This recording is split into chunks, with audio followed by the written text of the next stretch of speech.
And there's some of the richest, most powerful people in this business.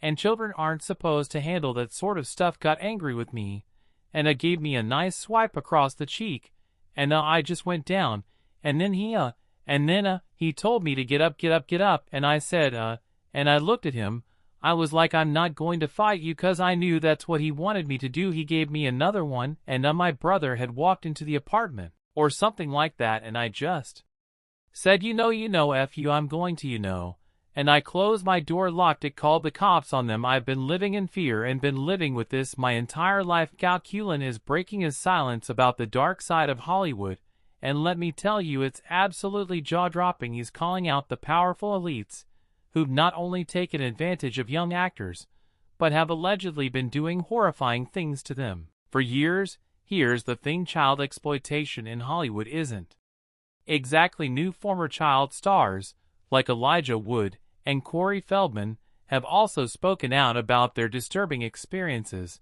but somehow these predators always seem to dodge justice. Their money and influence have a way of keeping them untouchable, and for some reason Oprah's name always seems to pop up in the mix. So let's get into it.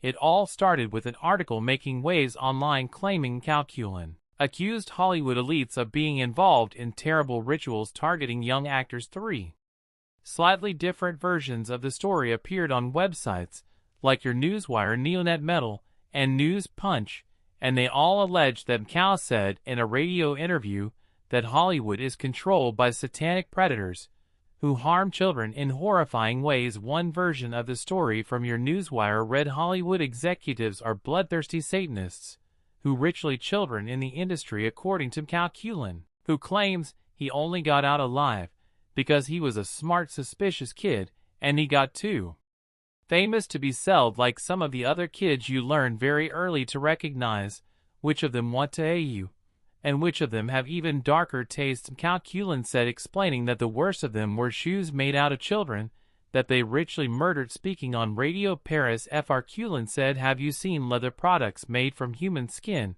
It has a very unusual, distinctive look. I learned at a very young age to identify it. Another wild claim came from an article on News Punch written by someone using the name Alan Smithy. It said Cal accused a Hollywood exec of trying to get him hooked on crack at age 11, and even bragging that his leather shoes were made from the skin of the late child star Heather Ur. The story was supposedly from a radio interview in France and reported by French media, but the details were quickly removed. All three sites even shared screenshots of an article they claimed was published by Les Echos. However, Guillaume Brard, the founder of French fact-checking site Hoaxbuster, revealed that no such article ever appeared on LEOS's website.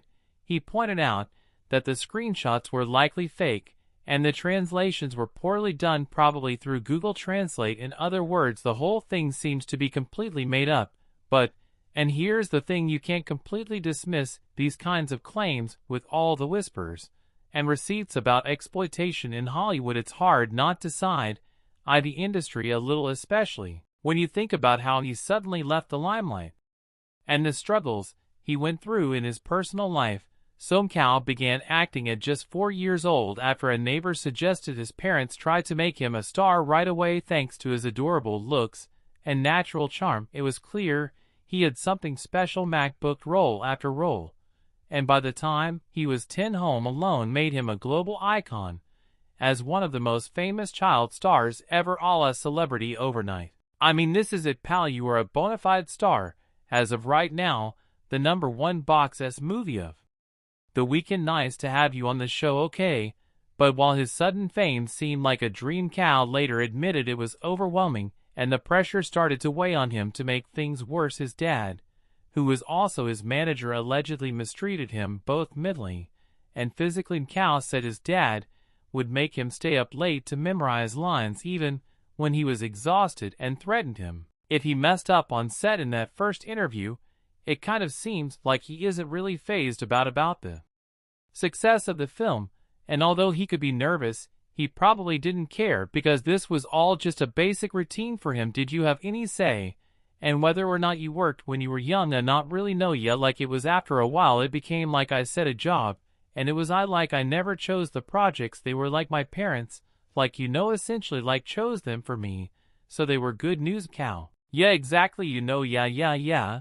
They called you're going to buy us a new house, yeah, there you go. You on the outside it looked like Cal was living the dream, but behind closed doors, he felt desperate for a break to top it off. His dad kept him in the dark about how much money he was making while secretly taking a big chunk for himself. Her close you disliked him all through it, yeah. And he disliked me too, like we didn't like each other really, yeah.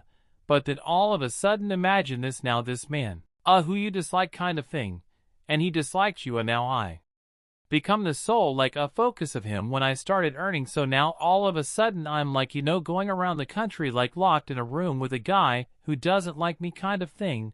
But at the same time yeah, it's how does that, why I kind of even relatively jealous, well sure, he was jealous, I think so. I everything that he tried to do in his I excelled at before I was 10 years old. He was a bad man, honestly, he was a bad man. And as if things couldn't get worse, Cal also had to deal with the downsides of fame. Walking down the street often meant being swarmed by fans. I was walking down the street, this guy goes, I heard him just whispering, is that the I'm wearing a ski mask, boy no, I better get my plans, I better get a facelift, or something. One time, he had pulled his hat low in hopes of staying under the radar, but a woman walked up, snatched the hat off his head, and said, yeah, it's him, you're not that cute, Mac.